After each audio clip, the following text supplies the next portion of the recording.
વિશ્વમાં મંકીપોક્સના કેસ વધી રહ્યા છે। કેન્દ્ર સરકારે પણ પાકિસ્તાન અને બાંગ્લાદેશની સરહદો સાથે દેશના તમામ બંદરો તેમજ એરપોર્ટ પર એલર્ટ જાહેર કર્યું છે।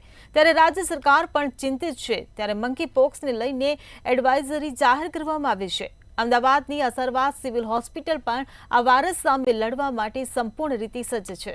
સિવિલ હોસ્પિટલમાં WHO તેમજ સેન્ટ્રલ ગવર્નરની એડવાઇઝરી મુજબ PCR કરવાની વ્યવસ્થા કરવામાં આવી છે। એડમિટ કરવાની વ્યવસ્થા સાથે જો કોઈ પણ દર્દીને તાવ સાથે શરીર પર ફોડલા પડે તો તાત્કાલિક તબીબને બતાવવાની સલાહ આપવામાં આવી છે। WHO સેન્ટ્રલ ગવર્મેન્ટ અને સ્ટેટ ગવર્મેન્ટે એને નોંધ લઈ અને ઇન્સ્ટ્રક્શન આપ્યા છે કે આવો કોઈ પણ દર્દી આવે તો આપણે એને ટેસ્ટ કરી શકીએ। એટલે આપણી પાસે સિવિલ હોસ્પિટલમાં એનું PCR કરવાની વ્યવસ્થા પણ છે, કિટ પણ અવેલેબલ છે કે એવો કોઈ કેસ આવશે તો આપણે એને ટેસ્ટ કરી શકશું। અને એવો કોઈ દર્દી આવે સપોઝ તો એને આપણે એડમિટ કરીએ એની પણ અમે વ્યવસ્થા કરી દીધેલી છે।